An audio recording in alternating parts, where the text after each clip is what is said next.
Bem-vindos ao canal Audiobooks em PTBR. Se inscreva para fazer parte dessa comunidade. Torne-se membro e tenha acesso a benefícios exclusivos, como acesso antecipado aos vídeos. Dê um like nesse vídeo e comente o que achou. Muito obrigada e boa leitura. Livro Harry Potter e o Cálice de Fogo, lido por Camila Saboia. Capítulo 23. O baile de inverno. Apesar da pesada carga de deveres de casa que os alunos do quarto ano tinham recebido para as férias, Harry não estava com a menor vontade de estudar quando o trimestre terminou, e passou a semana que antecedeu o Natal divertindo-se o máximo possível, como todos os outros alunos. A torre da Grifinória não parecia mais vazia agora do que estivera durante o tempo das aulas. Parecia até ter encolhido ligeiramente, porque seus moradores estavam muito mais barulhentos do que o normal. Fred e George fizeram um grande sucesso com os seus cremes de canário, e nos primeiros 2 dias de férias, as pessoas não paravam de explodir em penas por todo lado. Não tardou muito, porém, todos os alunos da Grifinória aprenderam a olhar a comida que outras pessoas ofereciam com extrema cautela, para a eventualidade de ter creme de canário escondido no meio.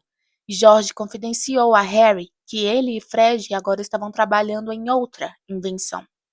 Harry fez uma anotação mental para, no futuro, jamais aceitar sequer uma batata frita de Fred e George. Ele ainda não esquecera Duda e o caramelo incha-língua. Caía muita neve sobre o castelo e seus terrenos agora. A carruagem azul clara de Beauxbaton parecia uma enorme abóbora coberta de gelo ao lado da casinha de bolo glaçado que era a cabana de Hagrid, enquanto as escotilhas do navio de Durmstrang estavam foscas e o cordame branco de gelo. Os elfos domésticos na cozinha se desdobravam para preparar pratos nutritivos, ensopados que aqueciam e sobremesas deliciosas, e somente Fleur Delacour parecia ser capaz de encontrar do que reclamar. Apesar demais essa comida de Hogwarts, ouviram não reclamar mal-humorada, quando certa noite deixavam o salão principal atrás dela, Ron escondendo-se atrás de Harry, cuidando para não ser visto por Fleur. Vou caber nas minhas vestes do baile. Ah, mas que tragédia, comentou Hermione, na hora em que Fleur ia chegando ao saguão de entrada. Ela realmente se acha muito importante sair, não é? Hermione, com quem você vai ao baile? Perguntou Ron.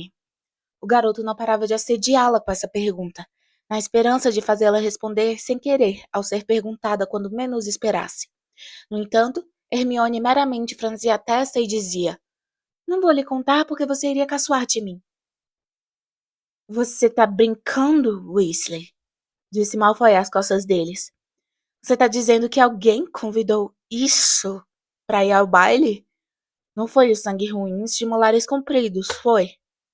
Harry e Ron se viraram na mesma hora, mas Hermione disse em voz alta, acenando para alguém por cima do ombro de Malfoy. Olá, professor Moody. Malfoy ficou pálido e pulou para trás, procurando Moody com um olhar alucinado, mas o professor ainda estava à mesa, terminando seu ensopado. Que doninha nervosa você é, hein? Comentou Hermione, demonstrando desprezo, e ela, Ron e Harry subiram a escadaria de mármore, dando boas risadas. Hermione, disse Ron, olhando para ela de esguelha, e de repente franzindo a testa. Seus dentes? Que tem eles? Bem, estão diferentes. Acabei de notar. Claro que estão. Você esperava que eu ficasse com aquelas presas que Malfoy me deu? Não, quero dizer, eles estão diferentes do que eram antes de ele lançar o feitiço em você. Estão retos e do tamanho normal.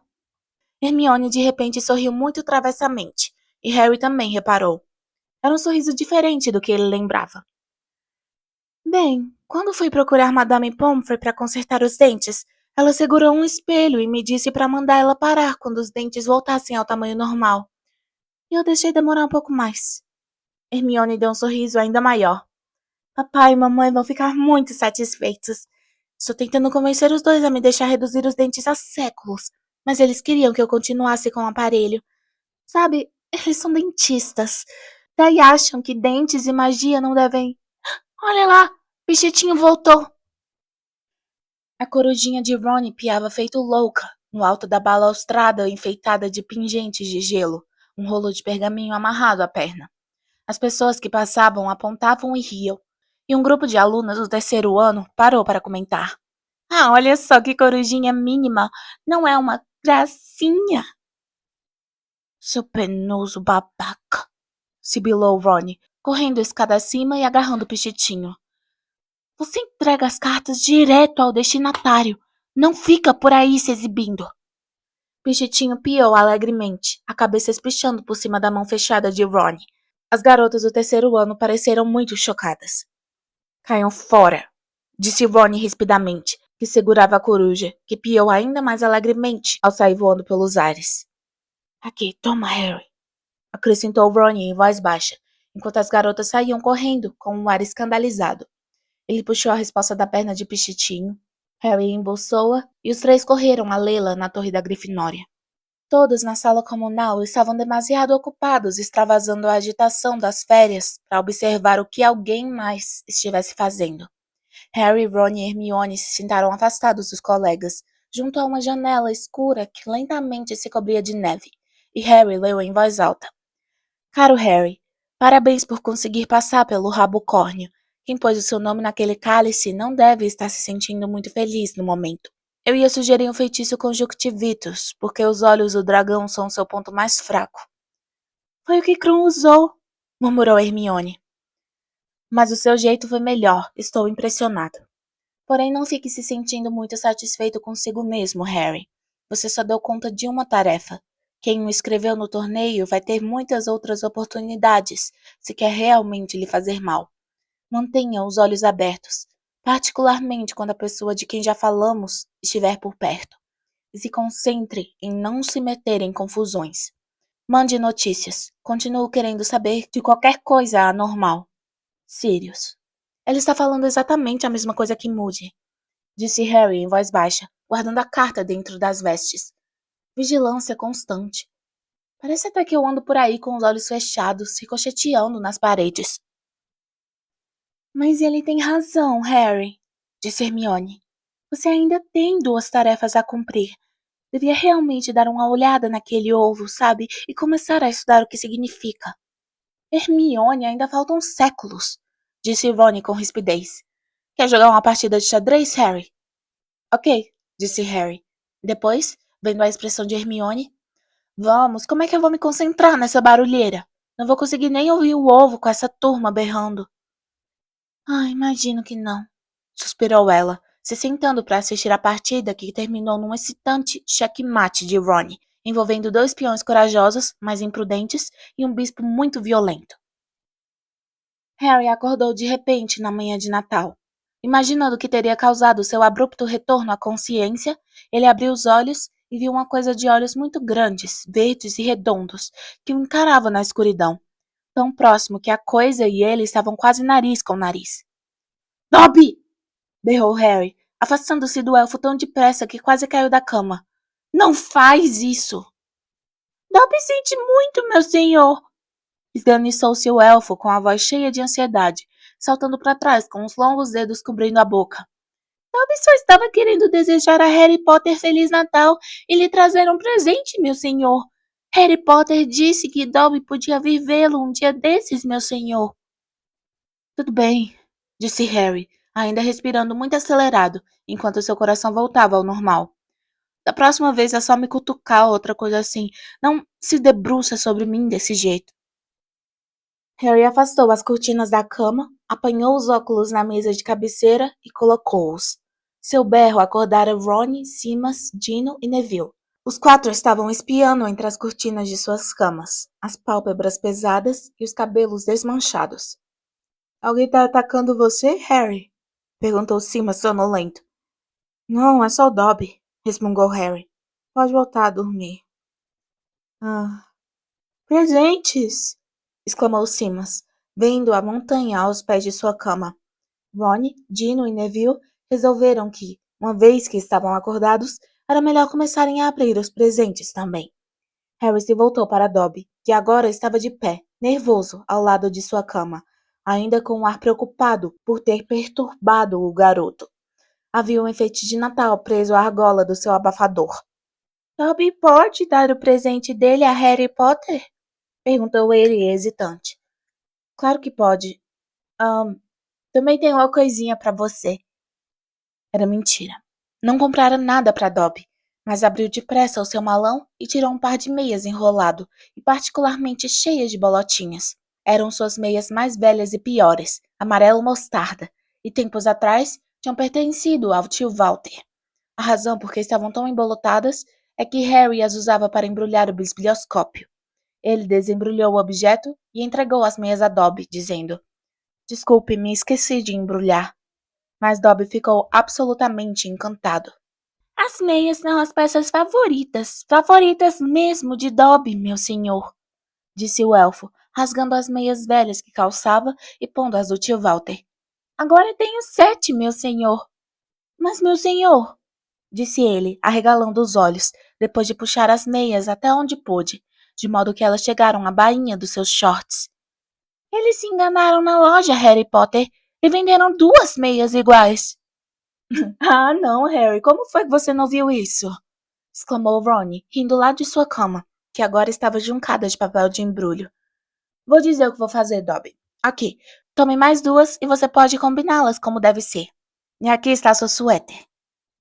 O garoto atirou para Dobby um par de meias roxas que acabara de desembrulhar e a suéter tricotada à mão que a senhora Weasley lhe mandara.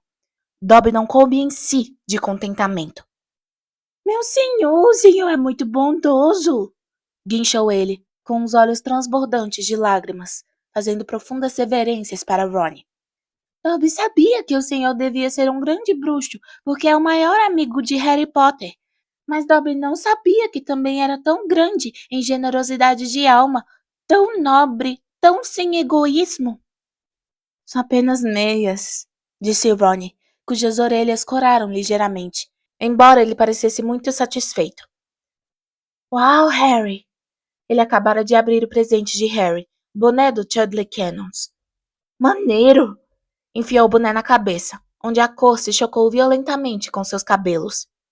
Dobby, em seguida, entregou um pacotinho a Harry, que continha nada menos que meias. Dobby fez elas com as próprias mãos, meu senhor, disse o elfo, alegremente. Comprou a lã como ordenado dele, meu senhor. A meia esquerda era vermelho berrante e tinha os desenhos de vassouras. A direita era verde, com um desenho de nós. Elas são realmente... muito obrigado, Dobby, disse Harry, e calçou-as, fazendo os olhos de Dobby marejarem novamente de felicidade. Dobby precisa ir agora, meu senhor. Já estamos preparando o almoço de Natal na cozinha. E saiu apressado do dormitório, acenando um adeus para Ron e os outros garotos ao passar. Os outros presentes de Harry foram muito mais satisfatórios do que as meias esparelhadas de Dobby, com exceção óbvia do presente dos Dursley, que consistia em uma única folha de papel absorvente, o mais pobre que já recebera. Harry supôs que eles também deviam estar se lembrando do caramelo incha-língua.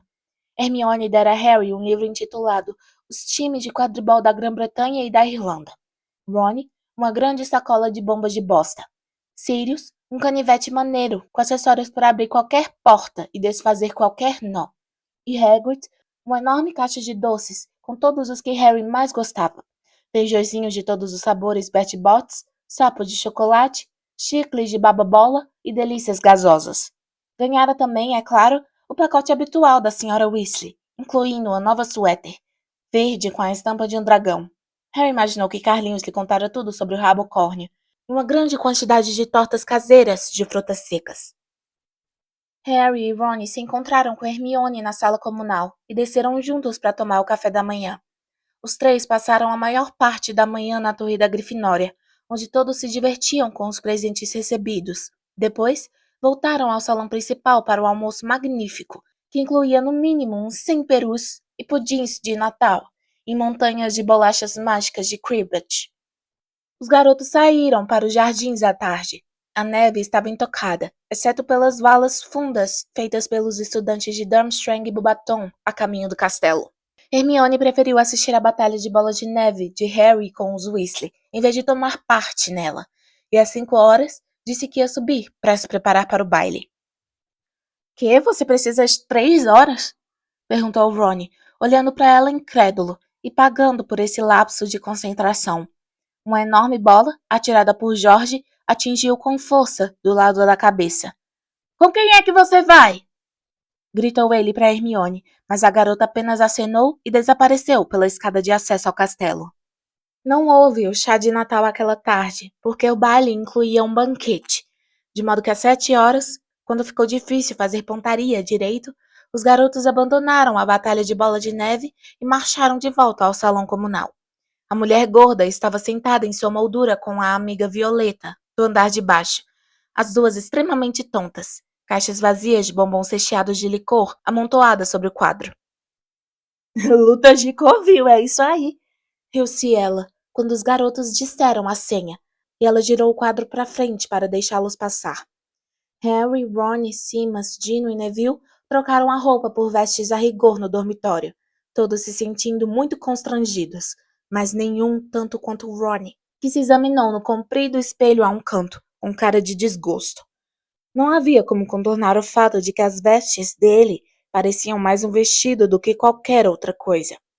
Numa tentativa desesperada de fazê-las parecer mais masculinas, ele usou um feitiço de corte nos babados do decote e das mangas. Funcionou bastante bem. Pelo menos se livrara das rendas, embora não tivesse feito um trabalho muito caprichado, e as barras ainda parecessem lastimavelmente esfiapadas quando eles desceram. Eu ainda não consigo entender como foi que vocês dois ficaram com as garotas mais bonitas do ano, murmurou Dino. Magnetismo animal, disse Ronnie deprimido, puxando fiapos das bainhas dos punhos. O salão comunal estava com um ar estranho, cheio de gente usando diferentes cores em lugar da massa negra de sempre. Parvati esperava Harry ao pé da escada. Estava realmente muito bonita, com vestes rosa-choque, sua longa trança negra entrelaçada com ouro e pulseiras de ouro reluzindo nos braços. Harry se sentiu aliviado de ver que ela não estava dando risadinhas. Você... tá bonita, disse ele sem jeito. Obrigada. Padma vai se encontrar com você no saguão de entrada, acrescentou para Ron. Certo, disse Ron, olhando à volta. Cadê Hermione? Parvati deu de ombros. Vamos descer então, Harry? Ok, concordou o menino, desejando poder continuar no salão comunal. Fred piscou para ele ao passar pelo buraco do retrato. O saguão de entrada também estava apinhado de estudantes, todos andando por ali à espera de que dessem 8 horas, quando as portas para o salão principal seriam abertas. As pessoas que iam encontrar pares de outras casas procuravam atravessar a aglomeração, tentando localizar uns aos outros. Parvati encontrou a irmã Padma e levou-a até Harry e Ron. Oi, cumprimentou Padma, que estava tão bonita quanto Parvati, de vestes turquesa forte. Mas não parecia muito entusiasmada com a ideia de ter Ron como par. Seus olhos escuros se demoraram nas mangas e no decote esfiapados das vestes do garoto, quando o examinou de alto a baixo. Oi, disse Ron sem olhar para ela, mas espiando os convidados. Ah, não. Ele dobrou ligeiramente os joelhos para se esconder atrás de Harry, porque Fleur Delacour ia passando, absolutamente fantástica, com suas vestes de cetim cinza prateado, acompanhada pelo capitão do time de quadribol da Corvinal, Rogério Davis. Quando os dois desapareceram, Ron se endireitou e ficou examinando as cabeças das pessoas, que estavam de costas. Cadê a Hermione? Indagou outra vez. Um grupo de alunos da Sonserina vinha subindo as escadas do seu salão comunal na masmorra. Malfoy à frente. Usava vestes de veludo negro com a gola alta, que, na opinião de Harry, o faziam parecer um padre. Pansy Parkinson estava agarrada ao braço de Malfoy, com vestes rosa claro cheias de babadinhos. Crabbe e Goyle vinham de verde. Pareciam pedregulhos cobertos de limo, e nenhum dos dois, Harry ficou satisfeito de constatar, conseguira encontrar um par. As portas de carvalho da entrada se abriram e todos se viraram para olhar os alunos de Durmstrang entrarem com o professor Karkaroff. Krum vinha à frente da delegação, acompanhado por uma garota bonita, de vestes azuis, que Harry não conhecia. Por cima das cabeças do grupo, ele viu que a área do gramado logo à entrada do castelo fora transformada em uma espécie de gruta cheia de luzes encantadas. Ou seja, centenas de fadinhas vivas encontravam-se sentadas nas roseiras que tinham sido conjuradas ali e esvoaçavam sobre as estátuas que pareciam representar Papai Noel e suas renas. Então, a voz da professora Minerva McGonagall chamou: "Campeões aqui, por favor!" Parvati ajeitou as franjas, sorridente. Ela e Harry disseram: "Vemos vocês daqui a pouco", para Ron e Padma, e se adiantaram. A aglomeração de pessoas que conversavam se abriu para deixá-los passar. A professora, que trajava vestes a rigor de tartã vermelho e enfeitara a aba do chapéu com uma guirlanda bem feiosa de cardos, a flor nacional da Escócia, mandou-os esperar a um lado da porta, enquanto os demais entravam. Eles deviam entrar no salão principal em cortejo, quando os outros estudantes se sentassem. Fleur Delacour e Rogério Davis pararam mais próximos às portas. Davis parecia tão aturdido com suas sortes de ter Fleur como par que mal conseguia desgrudar os olhos dela. Cedrico e Cho ficaram ao lado de Harry. O garoto desviou o olhar para não precisar conversar com eles. Em lugar disso, seu olhar recaiu sobre a garota ao lado de Krum. Seu queixo caiu. Era Hermione. Mas ela não parecia nadinha com a Hermione.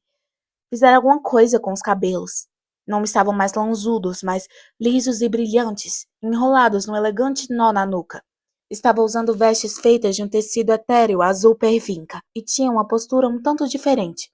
Ou talvez fosse meramente a ausência dos 20 e tantos livros que ela normalmente carregava às costas. E sorria. Um sorriso um pouco nervoso, era verdade, mas a redução no tamanho dos dentes da frente era mais visível que nunca. Harry não conseguia compreender como não a vira antes. "Oi, Harry", disse ela. "Oi, Parvati." Parvati mirava Hermione com uma depreciativa incredulidade. E não era a única tampouco. Quando as portas do salão principal se abriram, o fã-clube de Krum, que fazia ponto na biblioteca, passou, lançando a Hermione olhares de profundo desprezo. Pansy Parkinson boquiabriu-se ao passar com Malfoy, e mesmo ele não pareceu capaz de encontrar uma ofensa para atirar a Hermione. Ron, porém, passou direto por ela sem sequer olhar. Depois que estavam todos sentados no salão, a professora Minerva mandou os campeões e seus pares formarem um cortejo, de 2 em 2, e a seguiram. Os garotos obedeceram e todos no salão aplaudiram quando eles entraram e se dirigiram a uma grande mesa redonda no fundo do salão, onde estavam sentados os juízes. As paredes do salão estavam cobertas de gelo prateado e cintilante, com centenas de guirlandas de visco e azevinho cruzando o teto escuro salpicado de estrelas. As mesas das casas haviam desaparecido. Em lugar delas, havia umas 100 mesinhas iluminadas com lanternas, que acomodavam cada uma 12 pessoas. Harry se concentrou em não tropeçar nos próprios pés. Parvati parecia estar se divertindo. Sorria radiante para todos, conduzindo Harry com tanta firmeza que ele teve a sensação de que era um cachorrinho de concurso que ela estava ensinando a desfilar. Ele avistou Ron e Padma ao se aproximar da mesa principal. Ron observava Hermione passar com os olhos apertados. Padma parecia chateada. Dumbledore sorriu feliz quando os campeões se aproximaram da mesa principal, mas Karkaroff tinha uma expressão parecidíssima com a de Ron ao ver Krum e Hermione se aproximarem. Ludo Bagman, essa noite de vestes roxo berrante, com grandes estrelas amarelas, batia palmas com tanto entusiasmo quanto qualquer estudante. E Madame Maxime, que trocara o uniforme costumeiro de cetim negro por um vestido rodado de seda lilás, os aplaudia educadamente. Mas o Sr. Crouch, Harry percebeu de súbito, não estava presente. A quinta cadeira à mesa estava ocupada por Percy Weasley. Quando os campeões e seus pares chegaram à mesa, Percy puxou uma cadeira vazia ao seu lado, olhando significativamente para Harry. Harry entendeu a deixa e se sentou ao lado do garoto, que trajava vestes a rigor azul marinho, novíssimas, e exibia uma expressão de grande presunção. "Fui promovido", disse Percy, antes mesmo que Harry lhe perguntasse, e pelo seu tom, parecia estar anunciando sua eleição para supremo dirigente do universo. "Agora sou assistente pessoal do Sr. Crouch. Estou aqui para representá-lo." "Por que é que ele não veio?" perguntou Harry. Não se sentia nada ansioso para passar o jantar ouvindo uma aula sobre o fundo dos caldeirões. "Receio que o Sr. Crouch não esteja passando bem, nada bem. Não tem estado bem desde a Copa Mundial, o que não chega a surpreender. Excesso de trabalho. Já não é tão jovem quanto era, embora continue genial, é claro. A cabeça continua brilhante, como sempre foi. Mas a Copa Mundial foi um fiasco para todo o ministério. E depois, o Sr. Crouch sofreu um grande choque pessoal com o mau comportamento do seu elfo doméstico, Blink, ou sei lá qual nome tinha. Naturalmente, ele a dispensou em seguida, mas, bem, como disse, meu chefe está ficando velho, precisa de alguém para cuidar dele. E acho que seu conforto em casa sofreu um decidido baque desde que o elfo foi embora. Depois, então, tivemos que organizar o torneio e o rescaldo da Copa Mundial para resolver. Aquela nojenta da Skitter xeretando por toda parte. Não, coitado. Ele está passando por um tranquilo e merecido Natal. Só fico satisfeito por ele saber que tem alguém de confiança para substituí-lo. Harry teve muita vontade de perguntar se o Sr. Crouch já parara de chamar Percy de Weatherby, mas resistiu à tentação. Ainda não havia comida nas travessas de ouro, apenas pequenos menus diante de cada conviva. Harry apanhou dele hesitante e espiou para os lados. Não havia garçons. Dumbledore, no entanto, examinou atentamente o próprio menu. Depois, ordenou muito claramente ao seu prato: costelas de porco. E as costeletas de porco apareceram. Entendendo a ideia, os demais ocupantes da mesa também fizeram os pedidos aos seus pratos. Harry olhou para Hermione a ver o que ela achava desse novo e complicado método de jantar. Certamente significava muito mais trabalho para os elfos domésticos. Mas ao menos uma vez na vida, Hermione não parecia estar pensando no FALE. Estava profundamente absorta conversando com Victor Krum e parecia nem notar o que estava comendo. Agora ocorria a Harry que ele nunca chegara a ouvir Krum falar antes, mas sem dúvida o garoto estava falando agora, e pelo visto com muito entusiasmo. Bom, temos um castelo também. Não é tão grande quanto este, nem tão confortável, acho. Ia ele dizendo a Hermione. Temos só 4 andares, e as lareiras só são acesas para finalidades mágicas. Mas a propriedade em que está a escola é ainda maior do que esta, embora no inverno a gente tenha muito pouca luz solar. Por isso não aproveitamos muito os jardins. Mas no verão, todo o dia sobrevoamos os lagos e montanhas. Ora, Vitor, disse Karkaroff, com uma risada que não se estendeu aos seus olhos frios. Não vai contar mais nada agora ou a nossa encantadora amiga vai saber exatamente onde nos encontrar. Dumbledore sorriu, seus olhos cintilando. Igor, tanto segredo. A pessoa poderia até pensar que você não quer visitas. Bom, Dumbledore, disse Karkaroff, mostrando os dentes amarelos. Todos protegemos os nossos domínios, não? Todos não guardamos zelosamente os templos de saber que nos foram confiados? Não estamos certos em nos orgulhar de que somente nós conhecemos os segredos de nossas escolas e mais uma vez certos em protegê-las? Eu nunca sonharia em presumir que conheço todos os segredos de Hogwarts, Igor, disse Dumbledore amigavelmente. Ainda hoje de manhã, por exemplo, a caminho do banheiro, virei para o lado errado e me veio um aposento de belas proporções que nunca vira antes e que continha uma seleção realmente magnífica de pinicos. Quando voltei para investigá-lo mais de perto, descobri que o aposento desaparecera. Mas preciso ficar atento para reencontrá-lo. É possível que só esteja acessível às 5:30 da manhã. Ou talvez só apareça com a lua em quartil, ou quando quem procura está com a bexiga excepcionalmente cheia. Harry riu para dentro do prato de goulash. Percy franziu a testa, mas Harry poderia jurar que Dumbledore lhe dera uma piscadela quase imperceptível. Entre mentes, Fleur Delacour criticava as decorações de Hogwarts com Rogério Davis.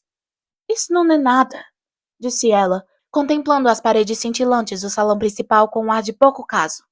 No Palácio de Beauxbaton, temos esculturas de gelo em volta da sala de jantar de Natal. Elas não derretem, claro.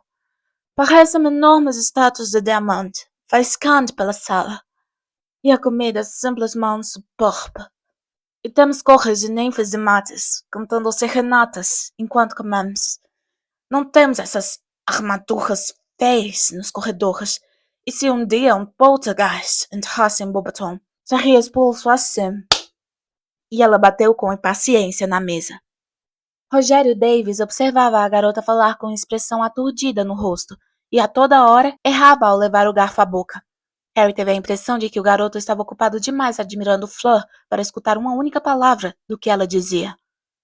Absolutamente certa, disse ele depressa, batendo com a própria mão na mesa como fizera Fleur. Assim, é claro. Harry correu os olhos pelo salão. Hagrid estava sentado a uma das mesas reservadas aos professores. Voltara a vestir o seu horrível terno peludo marrom e tinha os olhos fixos na mesa principal. Harry o viu dar um discreto aceno e, ao olhar para os lados, viu Madame Maxime retribuir o aceno, suas opalas faiscando à luz das velas. Hermione agora ensinava Krum a pronunciar o seu nome corretamente.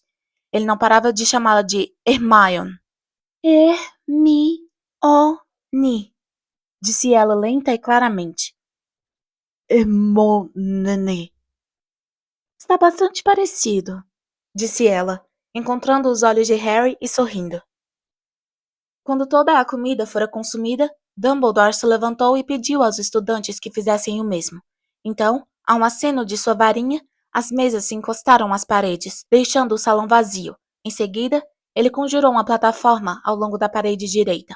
Sobre ela, foram colocados uma bateria, alguns violões, um alaúde, um violoncelo e algumas gaitas de foles. As esquisitonas subiram então no palco, sob aplausos delirantemente entusiásticos. Eram todas extremamente cabeludas, trajavam vestes negras, que haviam sido artisticamente rasgadas. Apanharam seus instrumentos, e Harry, que estivera tão interessado em observá-las que quase esqueceu o que viria a seguir, de repente percebeu que as lanternas de todas as outras mesas tinham se apagado, e que os outros campeões e seus pares estavam de pé. Anda, sibilou Parvati. Temos que dançar. Harry tropeçou nas vestes ao se levantar. As esquisitonas tocaram uma música lenta e triste. Harry entrou na pista de dança bem iluminada, evitando cuidadosamente o olhar dos colegas. Ele viu Simas e Dino acenarem para ele entre risinhos. No momento seguinte, Parvati agarrara suas mãos, colocara uma em torno da própria cintura e segurava a outra na dela. Não foi tão mal como poderia ter sido, pensou Harry, girando lentamente no mesmo lugar. Parvati conduzia. Mantinha os olhos fixos sobre as cabeças das pessoas que assistiam, mas dali a pouco, muitas delas também vieram para a pista de dança, de modo que os campeões deixaram de ser o centro das atenções. Neville e Gina dançavam próximos a ele. Harry via Gina fazer frequentes caretas sempre que Neville pisava seus pés, e Dumbledore valsava com Madame Maxime. Ficava tão pequeno junto a ela que a ponta do seu chapéu cônico mal roçava o queixo da bruxa. No entanto, Madame Maxime se movia graciosamente para uma mulher daquele tamanho. Olho Tonto Moody estava seguindo um compasso de 2 tempos, extremamente desajeitado com a professora sinistra, que nervosamente evitava a perna de madeira do seu par. Belas meias, Potter, rosnou Moody ao passar, seu olho mágico espiando através das vestes de Harry. Ah, são. Dobby, o elfo doméstico, tricotou-as para mim, disse Harry sorrindo. Ele dá arrepios, sussurrou Parvati, quando Moody se afastou, batendo a perna de pau. Acho que não deviam permitir aquele olho dele. Harry ouviu a última nota trêmula da gaita de foles com alívio. As esquisitonas pararam de tocar. Os aplausos encheram mais uma vez o salão principal e Harry soltou Parvati. Vamos sentar um pouco? Mas agora vem uma realmente boa, disse Parvati, ao ouvir as esquisitonas começarem uma nova música, que era muito mais movimentada. Não gosto dessa, mentiu Harry e conduziu a garota para fora da pista de dança, passando por Fred e Angelina, que dançavam com tanta exuberância que as pessoas à volta deles se afastavam com medo de se machucar e se dirigiram à mesa em que Ron e Padma estavam sentados. Como é que vocês estão indo? Perguntou Harry a Ron, se sentando e abrindo uma garrafa de cerveja amanteigada. Ron não respondeu. Olhava feio para Hermione e Krum, que dançavam ali perto. Padma estava sentada com os braços e as pernas cruzadas, um pé balançando ao ritmo da música.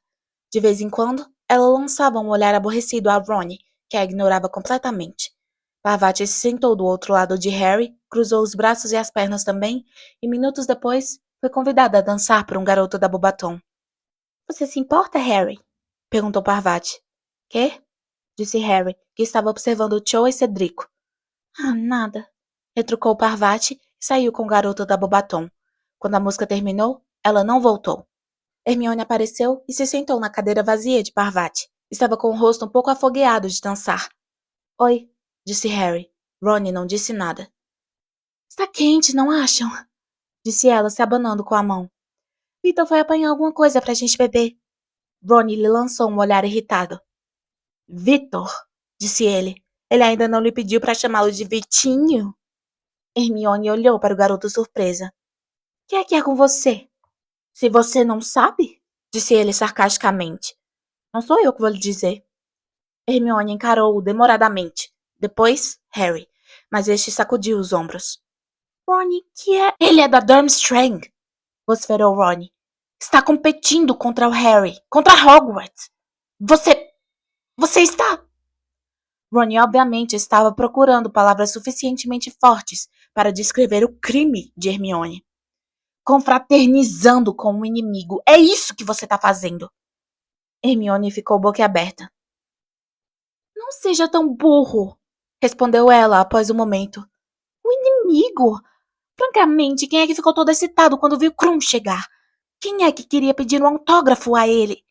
Quem é que tem um modelinho dele no dormitório? Ron preferiu ignorar as perguntas. Supõe que ele a tenha convidado para vir com ele quando os dois estavam na biblioteca? Isso mesmo, disse Hermione, as manchas rosadas em seu rosto se intensificando. E daí? O que aconteceu? Eu estava tentando convencê-lo a participar do Fale, é? Não, não estava, não. Se você quer realmente saber, ele disse que estava indo todos os dias à biblioteca para tentar falar comigo, mas não conseguia reunir coragem. Hermione disse isso muito depressa e corou tanto que ficou quase da mesma cor do vestido de Parvati.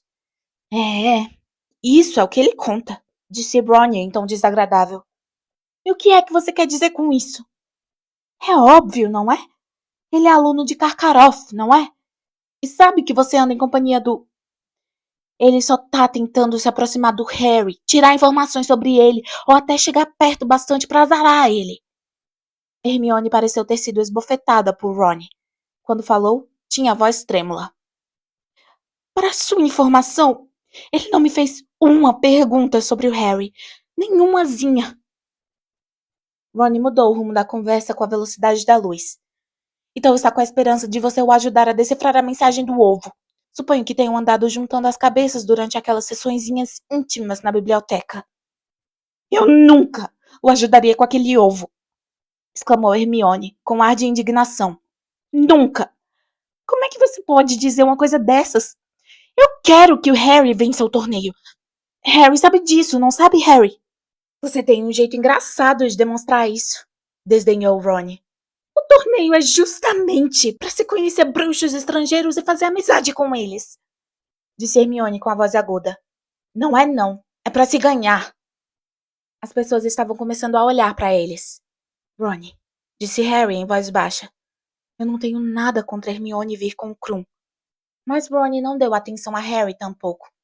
Por que você não vai procurar o Vitinho? Ele deve estar se perguntando onde é que você anda, disse Ron. Pare de chamá-lo de Vitinho!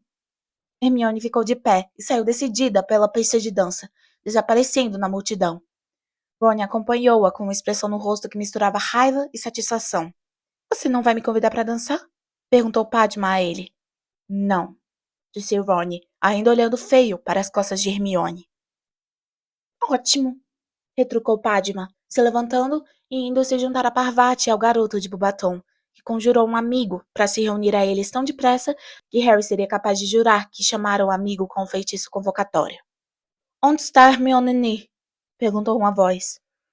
Krum acabara de chegar à mesa, segurando 2 cervejas amanteigadas. Não faço ideia, disse Ron emburrado, erguendo os olhos. Perdeu ela, foi? Krum ficou mais uma vez carrancudo. Bom, se você a vir, diga que apanhei as bebidas, disse ele, se afastando curvado. Fez amizade com Victor Krum, Harry? Percy apareceu animado, esfregando as mãos e com um ar extremamente pomposo. Excelente. Essa é a ideia, sabe, da cooperação internacional em magia. Para a contrariedade de Harry, Percy imediatamente ocupou a cadeira que Padma deixara livre. A mesa principal agora estava vazia. O professor Dumbledore dançava com a professora Sprout, Ludo Bagman com a professora McGonagall. Maxime com Hagrid abriam uma estrada pela pista de dança ao valsar entre os estudantes, e Karkaroff não estava à vista. Quando a música seguinte terminou, todos aplaudiram mais uma vez, e Harry viu Ludo Bagman beijar a mão da professora McGonagall e refazer seu caminho entre os dançarinos, momento em que Fred e George o assediaram. O que é que eles acham que estão fazendo, importunando o funcionário do primeiro escalão do ministério? Sibilou Percy, observando os gêmeos desconfiado. Que falta de respeito. Mas Ludo Bagman se desvencilhou dos garotos muito rapidamente, e ao ver Harry, acenou e se aproximou da mesa. Espero que meus irmãos não tenham incomodado o Sr. Bagman, disse Percy na mesma hora. Quê? Ah, não, de modo algum, de modo algum. Não, eles estavam me dizendo mais alguma coisa sobre aquelas varinhas falsas que inventaram. Queriam saber se eu poderia sugerir como comercializá-las. Prometi colocá-las em contrato com alguns conhecidos nas Zoncos.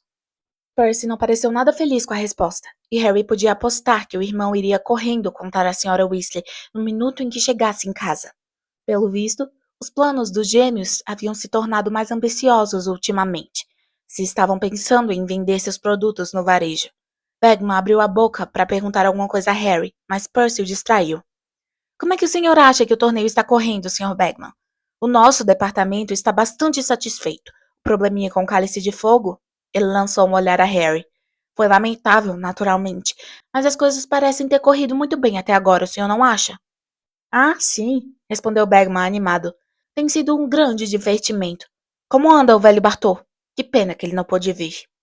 Ah, tenho certeza de que o Sr. Crouch não vai tardar a melhorar e voltar ao trabalho, disse Percy, cheio de importância. Mas nesse meio tempo estou preparado para cobrir a lacuna. Claro que não é somente comparecer a bailes. Ele deu uma breve risada. Ah, não. Tenho precisado cuidar de problemas de todo o tipo que surgem na ausência dele.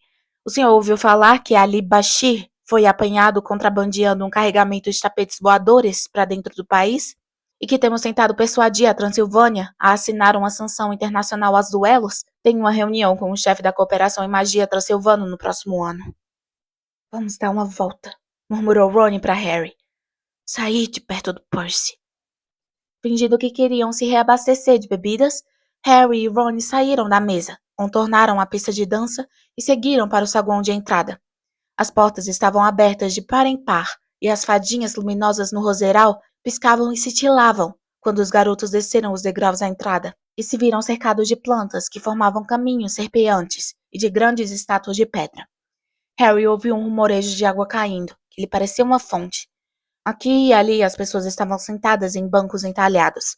Os dois garotos tomaram um dos caminhos que passava pelo roseral, mas tinham dado apenas alguns passos quando ouviram uma voz desagradável e conhecida.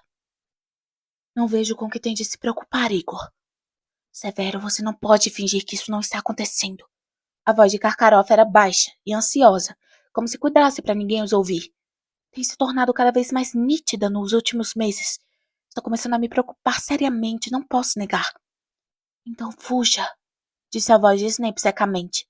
Fuja, eu apresentarei suas desculpas. Eu, no entanto, vou permanecer em Hogwarts. Os dois professores contornaram a um canto. Snape levava a varinha na mão e ia estourando roseiras, com a expressão mal-humoradíssima. Ouviam-se gritinhos em muitos arbustos e vultos escuros saíam correndo para fora deles. 10 pontos a menos para Lufa-Lufa, Fawcett! Rosnou Snape, quando a garota passou correndo por ele. E 10 para Corvinal também, Stebbins! Quando um garoto passou no encalço dela. E o que é que vocês dois estão fazendo aqui? Acrescentou ele, avistando Harry e Ron mais adiante no caminho. Karkaroff, percebeu Harry, pareceu ligeiramente desconfortável ao vê-los parados ali. Levou a mão nervosamente à barbicha e começou a enrolá-la com o dedo. Estamos passeando, respondeu Ron secamente. Não é contra a lei, é? Então continuem passeando, rosnou Snape e passou roçando por eles, sua longa capa negra se abrindo como uma vela enfunada às suas costas. Karkaroff apressou-se em alcançar o colega. Os dois continuaram a descer pelo caminho. O que será que deixou Karkaroff tão preocupado? Murmurou Ron. E desde quando ele e Snape estão se chamando pelo nome de batismo? Indagou Harry lentamente. Os garotos tinham chegado a uma enorme rena de pedra agora, por cima da qual avistaram o jorro cintilante de um alto chafariz. Avistaram também, sentadas em um banco de pedra, as silhuetas escuras de duas pessoas que contemplavam a água do luar. Então, Harry ouviu a voz de Hagrid. O momento em que vi você, eu soube. E é ele dizendo, uma voz estranhamente rouca. Harry e Ron se imobilizaram. Por alguma razão, aquilo não parecia o tipo de cena que eles deviam interromper. Harry virou-se para olhar o caminho e viu Fleur Delacour e Rogério Davis parados, meio escondidos por uma roseira próxima. Bateu no ombro de Ron e acenou a cabeça para o lado dos dois, querendo indicar que ele e Ron poderiam facilmente sair por ali sem serem notados. Fleur e Davis pareceram a Harry muito ocupados, mas Ron, os olhos se arregalando de terror ao ver Fleur, sacudiu a cabeça com vigor e puxou Harry para mais junto das sombras atrás da rena. "O que é que você soube, Hagrid?" perguntou Madame Maxime, com um audível ronronar na voz baixa. Harry decididamente não queria escutar aquilo. Sabia que Hagrid iria odiar ser entreouvido numa situação daquelas. Ele teria sentido o mesmo. Se fosse possível, o garoto teria enfiado os dedos nos ouvidos e cantarolado alto, mas isso não seria realmente uma opção. Em lugar disso, tentou se interessar por um besouro que rastejava pelo dorso da rena, mas o besouro simplesmente não era interessante bastante para bloquear as palavras seguintes de Hagrid. "Eu simplesmente soube. Soube que você era como eu. Puxou ao seu pai ou à sua mãe?" Eu não sei o que você quer dizer com isso, Hagrid." "Puxei a minha mãe", disse Hagrid em voz baixa. "Ela foi uma das últimas na Grã-Bretanha.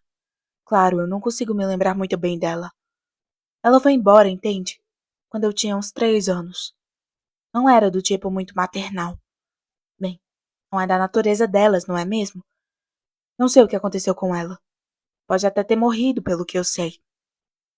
Madame Maxime não respondeu, e Harry, contra a sua vontade, tirou os olhos do besouro e espiou por cima dos chifres da rena, escutando. Ele nunca ouvira Hagrid falar da infância antes. "Meu pai ficou com o coração partido quando ela foi embora. Um cara miudinho meu pai era.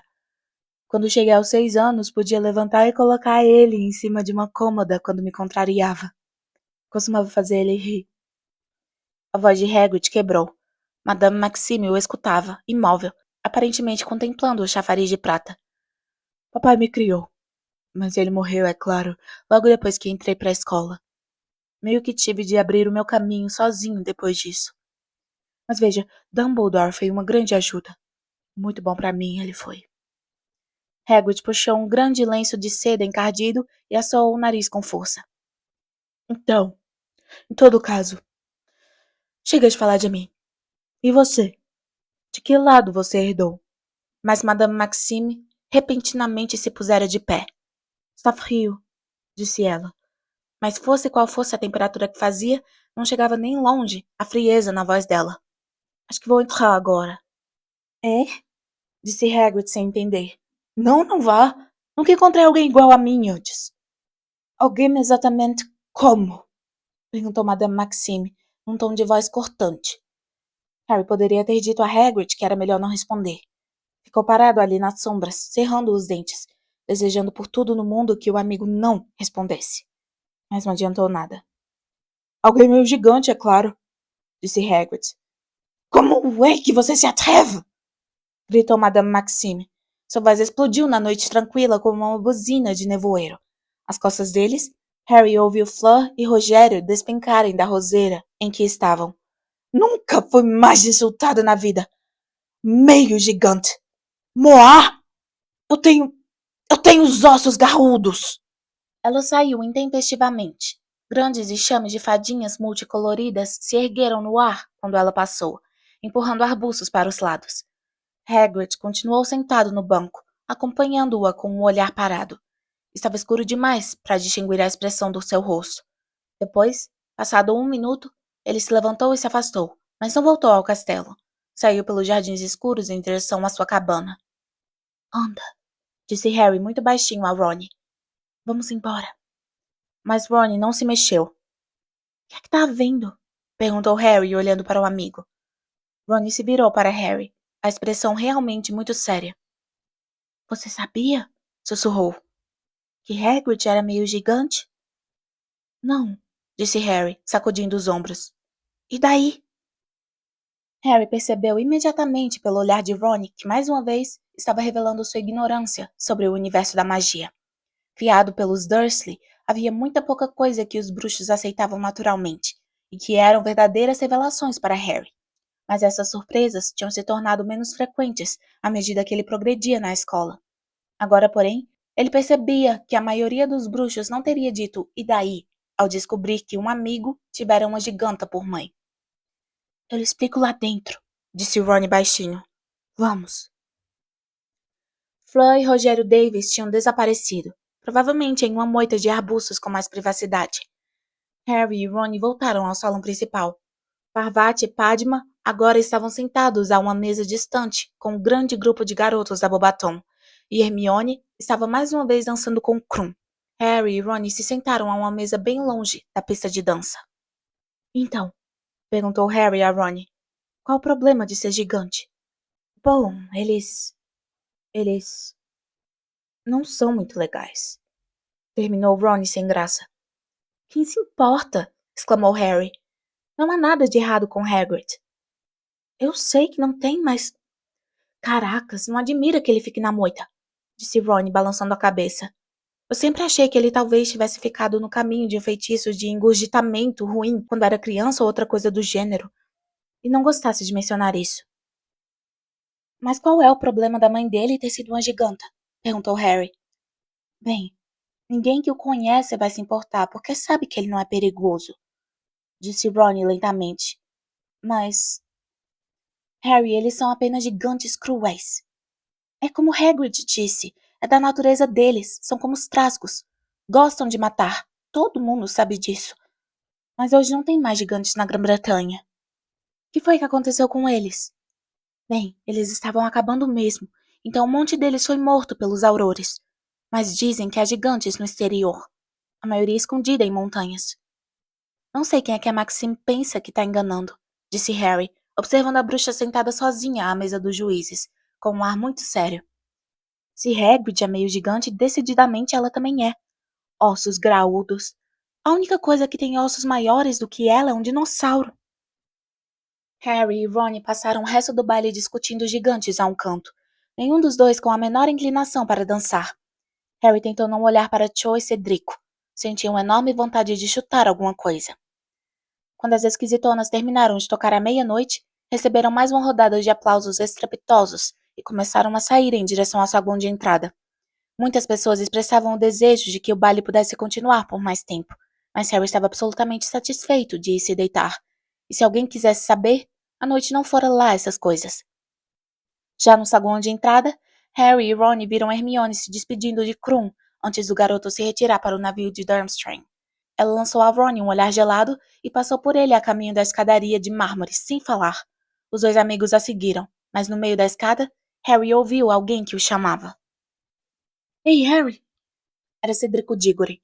Harry viu que Cho ficara à espera dele no saguão. "Que foi?" respondeu Harry com frieza, quando o garoto correu escada acima ao seu encontro. Cedrico fez cara de quem não queria dizer o que viera a dizer na frente de Ron, que encolheu os ombros, parecendo aborrecido, e continuou a subir as escadas. "Escuta." Cedrico baixou a voz quando Ron desapareceu. "Eu lhe devo um favor por ter me falado dos dragões. Sabe o ovo de ouro? O seu solta um grito agourento quando você o abre?" "Solta." "Então, toma um banho, ok?" "Quê?" "Toma um banho e, leva o ovo junto e, rumina um pouco as coisas debaixo d'água quente. Vai ajudar você a pensar. Acredita em mim." Harry ficou olhando para ele. "Vou lhe dizer uma coisa", disse Cedrico. "Usa o banheiro dos monitores. Quarta porta à esquerda daquela estátua de Boris o Pasmo no quinto andar. A senha é frescor de pinho. Tenho que ir. Quero dizer boa noite." Ele tornou a sorrir para Harry e desceu depressa as escadas para se juntar a Cho. Harry voltou para a Torre da Grifinória sozinho. Recebera um conselho estranhíssimo, porque um banho ajudaria a descobrir o significado do ovo que gritava. Será que Cedrico estava gozando a cara dele? Será que estava tentando fazer Harry parecer bobo para que, ao comparar os dois, Cho gostasse ainda mais dele? A mulher gorda e sua amiga Vi estavam tirando um cochilo no quadro que cobria a entrada da casa. Harry teve que berrar "luzes encantadas" para que elas acordassem, e ao fazer isso, as duas ficaram muitíssimo irritadas. Quando entrou na sala comunal, encontrou Ron e Hermione tendo uma briga daquelas. Mantendo uma distância de 3 metros, os dois vociferavam um com o outro. as caras vermelhas como pimentões. Ora, se você não gosta, então sabe qual é a solução, não sabe? Berrava Hermione. Agora seus cabelos iam se soltando do elegante coque e seu rosto se contraía de raiva. Ah, é? Berrava Ron em resposta. Qual é? Da próxima vez que houver um baile, me convide antes que outro garoto faça isso, e não como último recurso. A boca de Ron ficou mexendo sem emitir som algum, como a de um peixe de aquário fora d'água, enquanto Hermione virava as costas e subia batendo os pés à escada do dormitório das garotas para se deitar. Ron se virou para Harry. Bom, balbuciou, completamente abismado. Bom, isso só prova que ela não entendeu nada. Harry não respondeu. Estava gostando demais de ter feito as pazes com um amigo para dizer o que estava pensando naquele momento. Mas em todo caso, ele achava que Hermione entendera melhor do que Ron.